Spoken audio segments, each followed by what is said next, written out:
So let's start, शुरू करते हैं आज का क्लास अपना। पिछले क्लास में क्या पढ़े थे? पिछले क्लास में national development, how to compare different countries and states, है ना। तो लास्ट क्लास में हमने ये देखा था कि नेशनल डेवलपमेंट किसे कहते हैं और अलग अलग कंट्रियों को कैसे कंपेयर करते हैं, है ना। आते जाओ बैठते जाओ फटाफट। अलग अलग कंट्रीज को कैसे कंपेयर करते हैं ये हमने लास्ट क्लास में देखा था। क्या देखा था कंपैरिजन में बाबू? कंपैरिजन में हमने देखा था कि बेसिकली किसी भी कंट्री को कंपेयर करने के लिए हम लोग उस कंट्री का पर कैपिटा इनकम देखते हैं। क्या देखते हैं? पर कैपिटा इनकम देखते हैं, ठीक है।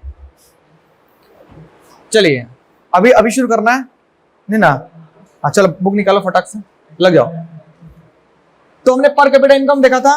पर कैपिटा इनकम पता है ना कैसे निकालते हैं? कैसे निकालते हैं? टोटल इनकम को डिवाइड कर देंगे टोटल पॉपुलेशन से। ये हमने कल की क्लास में देखा था। इससे प्रति व्यक्ति आय निकल कर आ जाएगी और जिस कंट्री का प्रति व्यक्ति आय ज्यादा होगी वो कंट्री को हम क्या मानेंगे कि वो डेवलप है, ठीक है।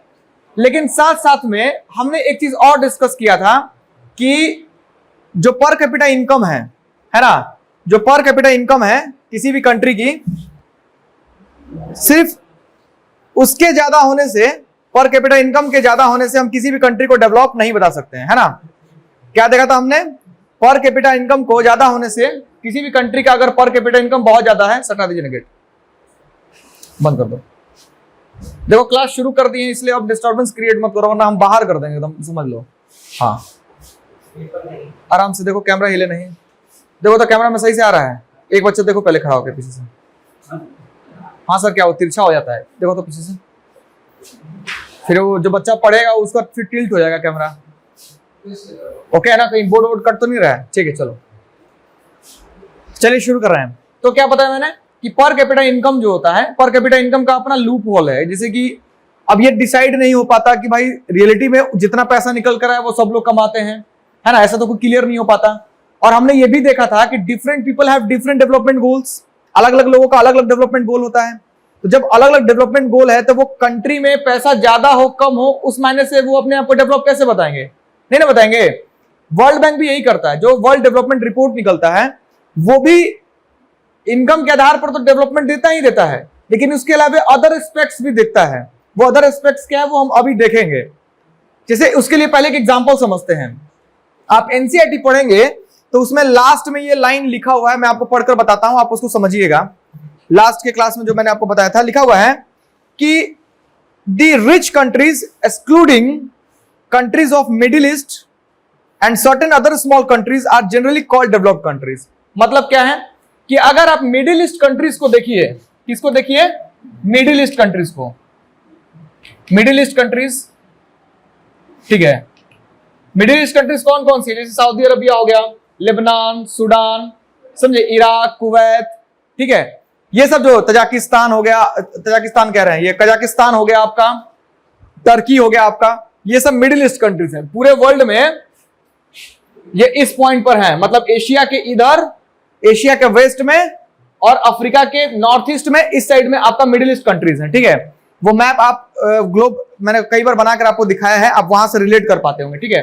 तो वहां पर ये सारी की सारी कंट्रियां हैं, लगभग 12 या 13 मिडिल ईस्ट कंट्रियां हैं, ठीक है। सऊदी अरबिया हो गया, उसमें आपका कुवैत हो गया, जितनी भी मैंने कंट्री अभी बताई, सूडान हो गया आपका, टर्की हो गया आपका, ठीक है। ये सभी की सभी मिडिल ईस्ट कंट्रियां हैं, ठीक है। लेबनान हो गया, तो ये सारी की सारी क्या है? एक मिडिल ईस्ट कंट्रियां हैं। तो कहता है लेबनान तो ऐसे ही बहुत गरीब हो चुका है अभी। लेबनान की बात बताएं आपको, लेबनान में अगर आप 500 रुपए लेकर जाते हैं तो वहां की वैल्यू 60,000 रुपए हो जाती है, समझे। वहां की मनी में उसका वैल्यू कितना हो जाता है? 60,000, लगभग, समझे। 60,000 का मतलब होना होता है जी। तो अगर आप वहां पर घूमने के लिए जाइएगा, सच्ची बता, लोग जाते हैं टूरिस्ट करने के लिए, अभी वहां की आर्थिक स्थिति बहुत खराब है। रिसेंट टाइम में अभी उसकी आर्थिक स्थिति बहुत खराब है, वहां पर इकोनॉमिकल क्राइसिस चल रहे हैं, तो इसीलिए वहां पर जो मनी का वैल्यू और क्या हो गया? ड्रॉप हो चुका है। वहां पर चीजें थोड़ी सी एक्सपेंसिव मिलेगी। जैसे कि अगर आप एक कप कॉफी पीते हैं तो आपका 1,000 रुपया का पड़ेगा, वहां का 1,000 रुपया, तो आपके लिए यहाँ पर उसका वैल्यू लगभग मान के चलिए कि 7 रुपए या 6 रुपए, समझे। तो आप मान लीजिए कि 500 रुपए चाहेंगे कि वहां खर्च कर लें घूम फिर के, खा पी के, तो आप नहीं खर्च कर पा सकते हैं। खा पी के आप खर्च नहीं कर सकते हैं, समझे। और मतलब अपना 500 रुपए नहीं खर्च कर सकते हैं। और अगर आप थोड़ा सा रिच लाइफ स्टाइल जीना चाहते हैं तो आप अपने पास अगर 2,000 या 4,000 रुपए रखे हैं तो उसको ले जाकर वहां पर उसको चेंज करा दीजिए, यूएस डॉलर में पहले चेंज कराइए, फिर यूएस डॉलर से फिर उसका जो लेबनान की जो करेंसी है, मुझे याद नहीं आ रही है, लेबनीज कहते हैं शायद, कंफर्म नहीं है, तो उसमें आप उसको चेंज कराइए और उसके बाद आप देखिए उसके बाद पैसे का मजा। ओ माय गॉड, ठीक है। प्रोडक्ट का वैल्यू एक्सपेंसिव हो गया वहां पे। हाँ हाँ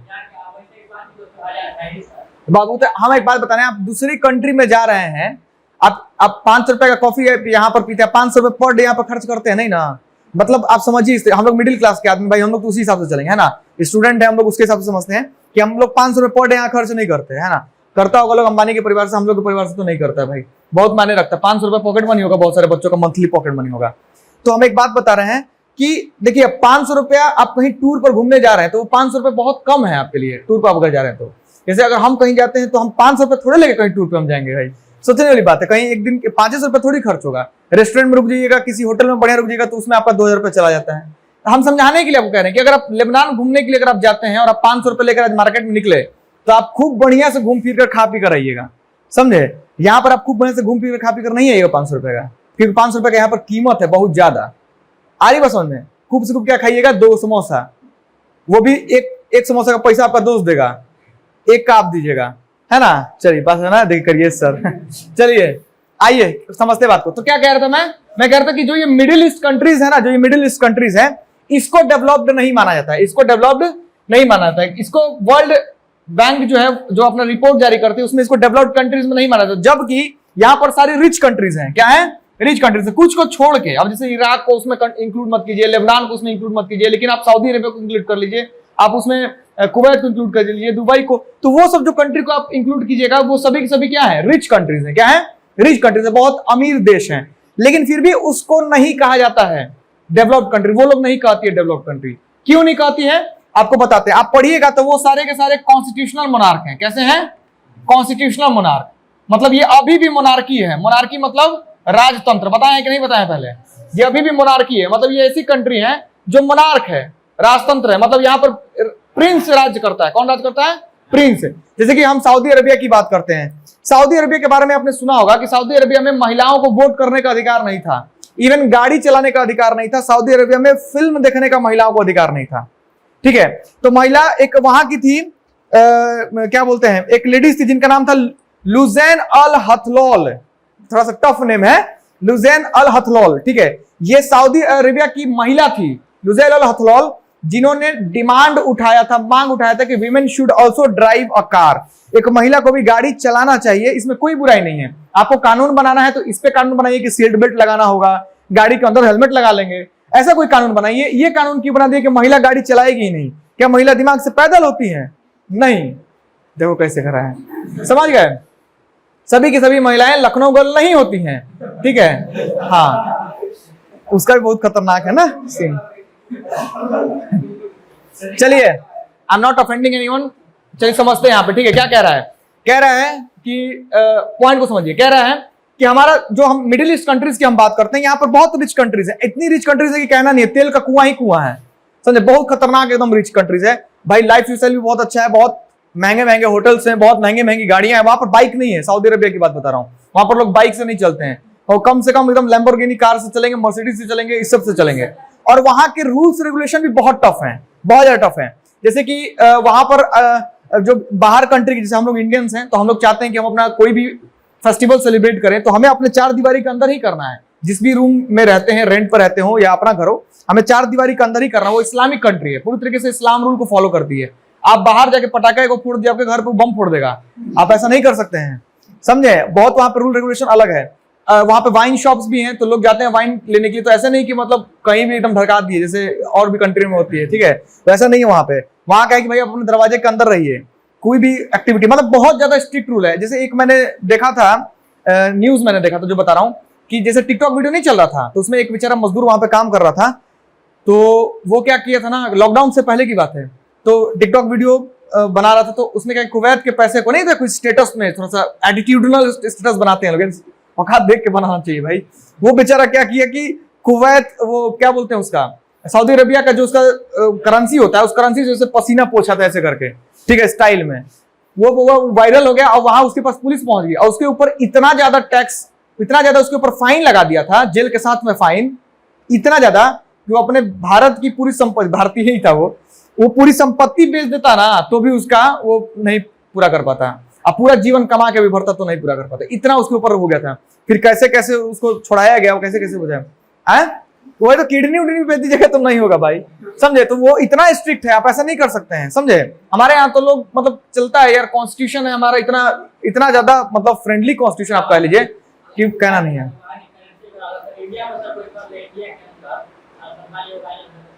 कुछ भी नहीं होता है यार, ऐसा नहीं था। कितने बार हमारे देखिए आरबीआई जो नोट जारी कर देती है ना, अगर वो थोड़ा बहुत फट भी गया है तो सामने वाले को एक्सेप्ट करना है। भारत के ऐसे बहुत सारे राज्य हैं जहां पर फटे हुए नोट चल जाते हैं आराम से, वो एक्सचेंज हो जाएगा ना, उसमें तो कोई दिक्कत ही नहीं है। यहाँ पर थोड़ा सा नोट पे कुछ लिख दिया था तो सामने वाला लेने से इतराता है, जैसे लगता है कि नोट वही छापा था, ऐसे करता है। यहाँ पर बहुत गड़बड़ है, ठीक है। तो यहाँ पर अब इतना नहीं किया था, बहुत ज्यादा लिबरल है, लिबर्टी हमारे यहाँ बहुत ज्यादा है। आप देखिए ना, हमारे यहाँ राष्ट्रगान, अभी कल 15 अगस्त है ना, and I am proud of that, हमारे यहाँ राष्ट्रगान होता है। तो एक कहने में बड़ा अजीब लगता है, मैंने एक बार देखा था कि पढ़े लिखे लोग ये नहीं बता पा रहे थे कि भाई जो ये 15 अगस्त है वो किस लिए सेलिब्रेट करते हैं। हम लोग को आजादी कब मिली थी तो 26 जनवरी भी बोलता है सब, ऐसे ऐसा हम सुने हैं, पढ़े लिखे। मैं एमबीए की लोगों को मैंने यूट्यूब पे देखा है, कितनी बार मैंने देखा है, कितनी अजीब बात है। तो ऐसा नहीं होना चाहिए, थोड़ा लिबर्टी हमारे यहाँ। अब जैसे बहुत सारी ऐसी कंट्री जहां पर नेशनल एंथम पे आप प्रॉपर खड़े नहीं होते तो आपके ऊपर सजा हो जाती है। भारत में हम कितने बार बच्चों को या बहुत लोगों को देखे हैं, इसका हम पूरी तरीके से क्रिटिकल एकदम क्रिटिसाइज करते हैं भाई। बहुत सारे ऐसे स्कूल्स भी हैं, देखिए कैमरा पे बोल रहे हैं हम, बहुत सारे ऐसे स्कूल्स भी हैं जो माइक पर नेशनल एंथम गवाते हैं। ऐसा नहीं होना चाहिए, क्योंकि रास्ते पे चलता हुआ कोई व्यक्ति कान से सुन रहा है, गाड़ी से उतर के खड़ा तो नहीं हो जाएगा, तो आप जानबूझकर उसका नुकसान कर रहे हैं, मतलब तो कर, ऐसा नहीं होना चाहिए। आप नॉर्मली बताइए जहां सभा में लोग हैं उतने दूर तक के लोगों को सुनाई दे, ठीक है, और कम से कम आप स्ट्रेटली खड़े हो जाए यार एकदम अच्छे तरीके से।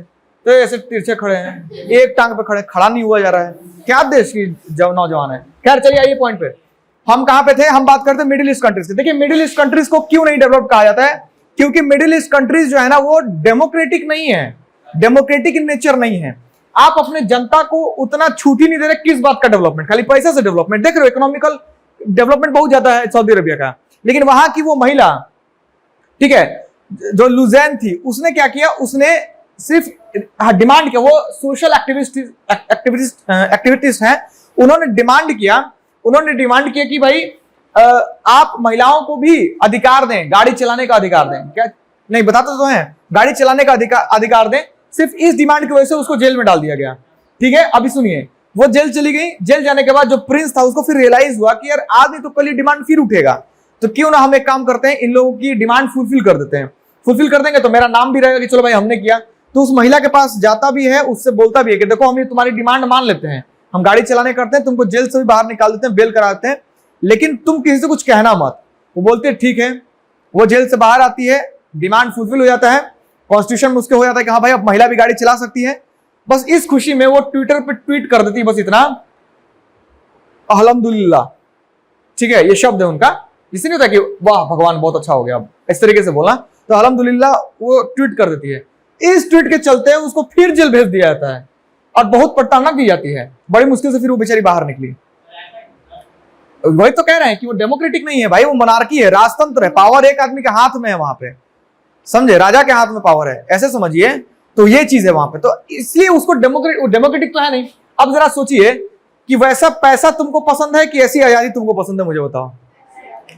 पैसा, ऐसी आजादी, बात समझ में, पागल कहेंगे, हम कहेंगे तू भी गाड़ी नहीं चलाएगी क्या, समझे। ऐसी आजादी हमें पसंद है ना, महिलाओं को वोट करने का अधिकार नहीं है, एक्सप्रेस करने का अधिकार नहीं है, तो फिर महिला समाज की क्या बन के रखे, एक सिर्फ एक वस्तु नहीं, ऐसा नहीं होना चाहिए, उसका भी पूरा अधिकार है। हाँ बहुत सारा चीज में नहीं भी है, ठीक है, पुरुष को आजादी है तो पैसा। चलिए हंसने बोलने के लिए तो ठीक है, लेकिन हमें अपने घर में भी झांकना चाहिए कि हम भी किसी लेडीज से कनेक्टेड हैं, वो माँ हो सकती है, बहन हो सकती है, भाभी हो सकती है, दीदी हो सकती है, सब कोई हो सकता है ना, हम भी किसी लेडीज से कनेक्टेड है। तो जोक्स अपार्ट तो चलो ठीक है, लेकिन हम समझते हैं, हमारा आप बहुत अच्छे समझते हैं कि ये गलत है ना, डेमोक्रेटिक सिचुएशन होना चाहिए। खैर चलिए ये पॉइंट पे, तो देखिए हमने क्या देखा कि सिर्फ इनकम मायने नहीं रखता। देखो रिच कंट्रियां हैं बट इनकम मायने नहीं रखता है, क्योंकि भाई उसके पास बहुत सारे मूलभूत अधिकार नहीं है, तो कहेगा रिचनेस, कुछ भी रिचनेस नहीं है। कोई कंट्री बहुत डेवलप्ड है, करोड़ों रुपए कमा रही है और दिन भर एकदम क्या बोलते हैं पॉल्यूशन एकदम खाए जा रही है pollution, तो उस डेवलपमेंट को लेकर क्या कीजिएगा? कुछ हो पाएगा? कुछ भी नहीं हो पाएगा। तो यही सब चीजें हैं, समझ गए? अब आइए आगे पॉइंट पे। देखिए हम बात करें इनकम एंड अदर क्राइटेरिया, बहुत अच्छा टॉपिक है, इससे क्वेश्चन बनता है। आपको याद है इनकम एंड अदर गोल्स पढ़े थे पहले क्लास में, ये उसी से रिलेट करेगा, ठीक है? तो मतलब ये है कि अगर हमको किसी स्टेट को या किसी कंट्री को कंपेयर करना हो कि वो कंट्री या स्टेट डेवलप है कि नहीं, तो सिर्फ हम उसके इनकम के ऊपर नहीं देखेंगे, हम उसके अलावा भी बहुत सारे चीजों के ऊपर देखेंगे। क्या क्या देखेंगे उसको समझते हैं। देखिए कहता है, आप अपना बुक देखिए, अगर आपके पास बुक है तो, जिसके पास बुक नहीं है मैं यहीं पर बनाता हूं, ठीक है, बोर्ड पे, ताकि आपको समझ में आएगा। मैं आपके सामने एक चार्ट तैयार करता हूं, उस चार्ट को आप लोग देखिएगा। ये बेंच थोड़ा सा वार्न कर रहे हैं, सुन लीजिए। चार्ट बना रहे हैं, इस चार्ट पर ध्यान से देखिए, ठीक है?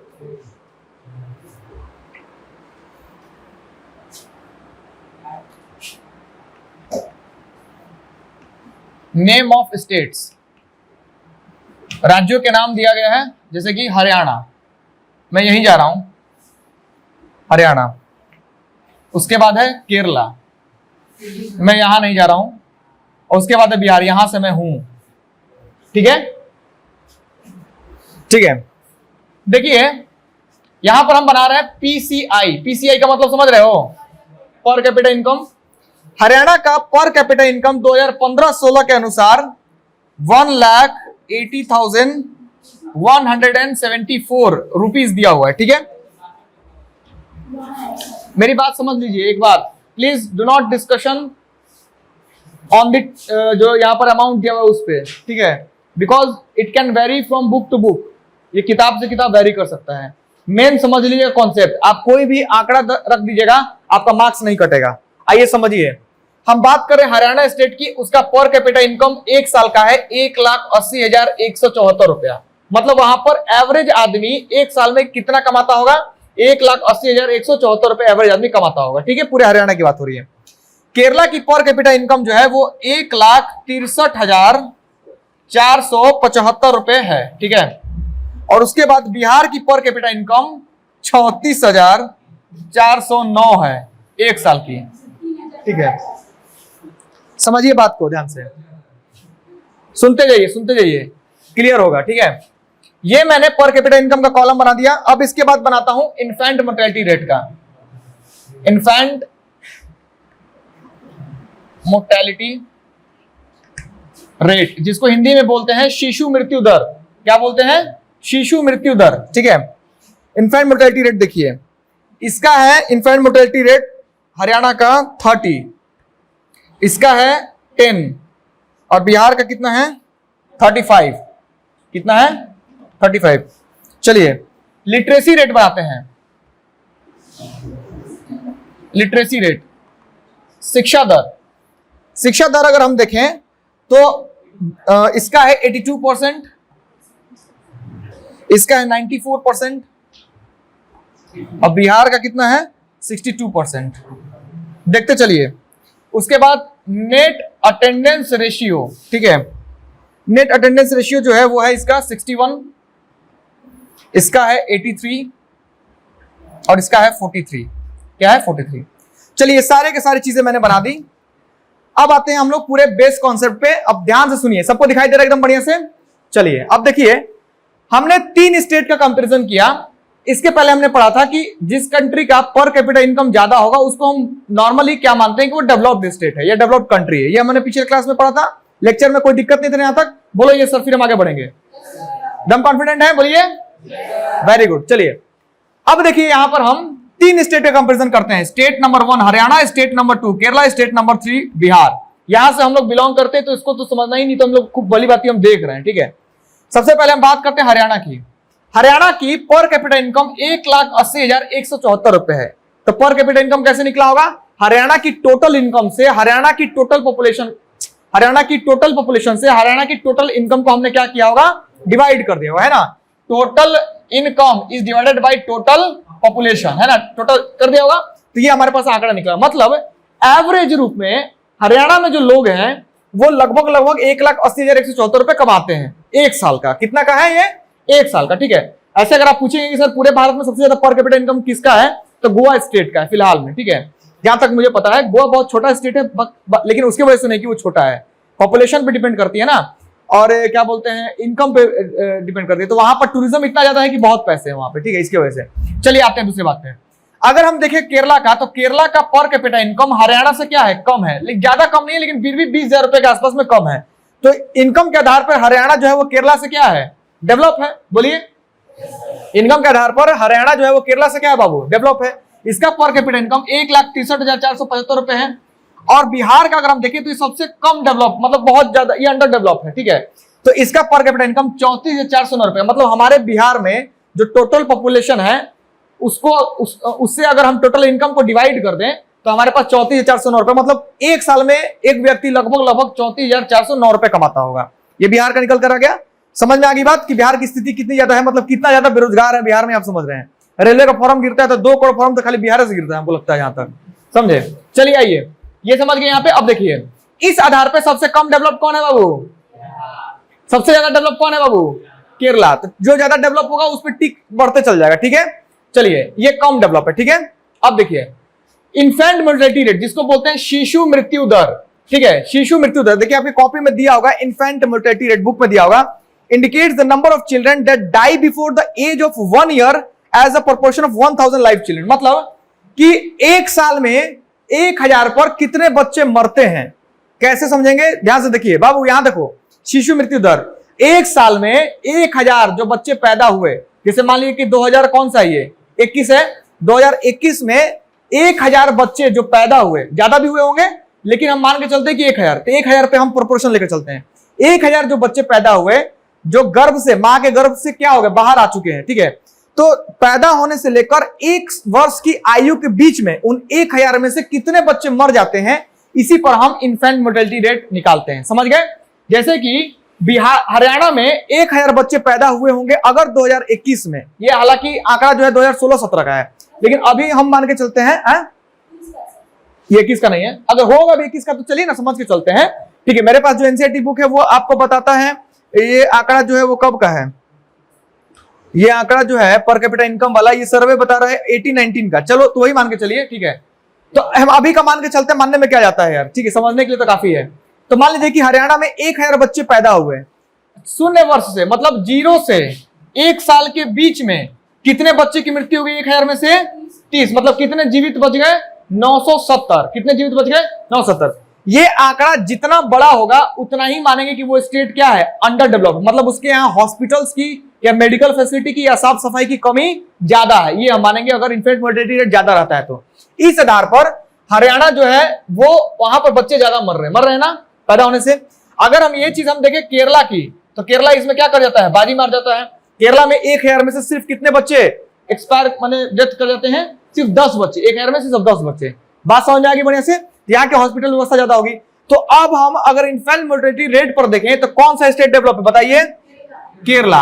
हरियाणा था आपके इनकम के आधार पर, केरला हो गया किस चीज के आधार पर, इन्फेंट मोर्टेलिटी रेट के आधार पर, कोई दिक्कत नहीं है। अब आइए थर्ड पे, लिटरेसी रेट, मतलब आपके यहाँ कितने प्रतिशत लोग शिक्षित हैं। तो पढ़े लिखो की शिक्षा दर कैसे निकालते हैं, तो जो क्लास 5 या 6 तक एटलीस्ट पढ़ गया हो, मतलब अभी के समय में मान के चलिए कि जो 10th पढ़ गया हो, उसको हम मानते हैं कि वो लिटरेट है। क्या मानते हैं, लिटरेट है। मतलब 10th तक अगर आप पढ़ चुके हैं तो आप नॉर्मली, आप बहुत हायर एजुकेशन नहीं लिए हैं, 5th पहले माना जाता था, फिर 8th माना, तो हम उसको 10th मान के चल रहे हैं, ठीक है। जिस तरीके से एजुकेशन है उस हिसाब से कि नॉर्मली अगर आप 10th पास कर गए हैं तो आपको क्या माना जाएगा, आप एजुकेटेड है, थोड़ा बहुत लिटरेट है, ठीक है। आपको लिखना पढ़ना बोलना, समाज में उठना बैठना आपको आ गया है, पैसे वगैरह गिनना आपको आ गया है, आप 2 पैसा कमा के अपना जीवन चला सकते हैं अगर आप 10th तक पढ़ चुके हैं। तो मैंने एक नॉर्मल आंकड़ा मैं बता रहा हूँ, ठीक है। आपको बात करने का तरीका पता है, समाज में रहने का तरीका पता है, ठीक है। तो जरा समझिए यहाँ पे कि हरियाणा में 100 में से 82 लोग पढ़े लिखे हैं, है ना। कितने परसेंट लोग एजुकेटेड है टोटल पॉपुलेशन का, 82%।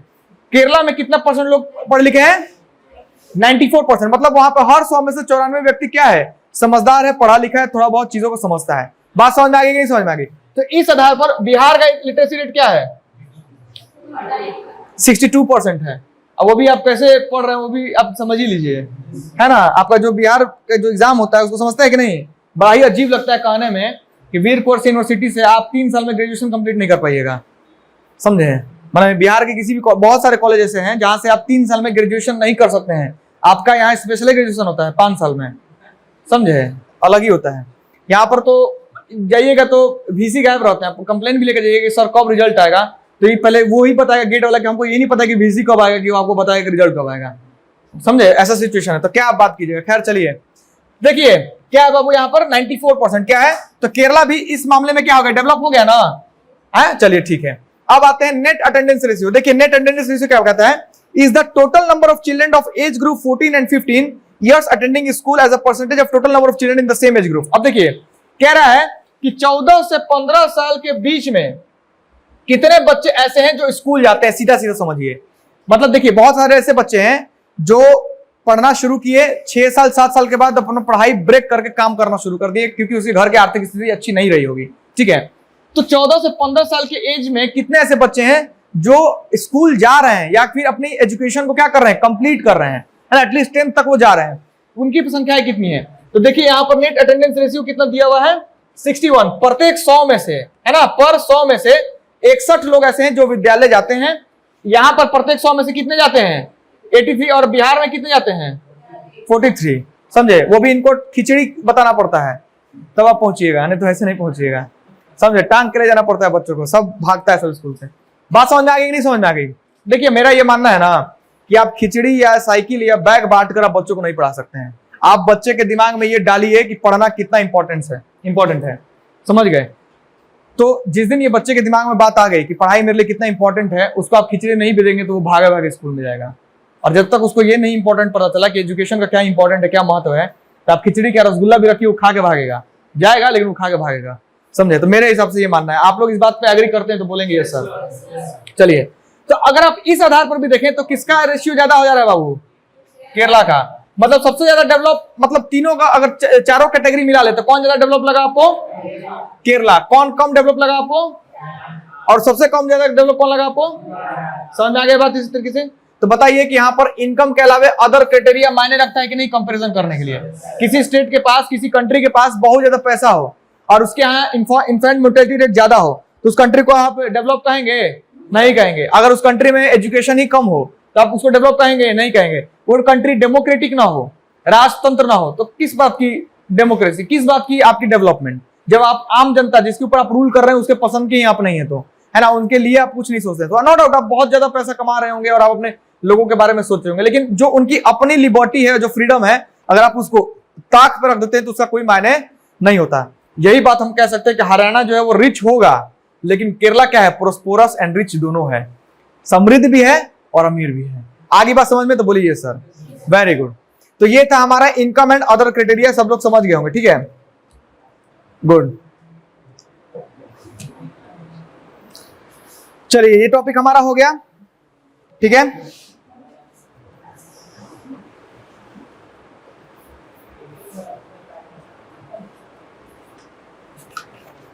अब नेक्स्ट टॉपिक हमारा जो है वो है पब्लिक फैसिलिटीज। क्या है बाबू, पब्लिक फैसिलिटीज। ठीक है, इसको हम लोग अगले क्लास में कंटिन्यू करेंगे, पब्लिक फैसिलिटीज को। ठीक है, अगले क्लास में कंटिन्यू करेंगे। चलिए रिलैक्स करते हैं क्लास को यहीं पे। Thank you so much.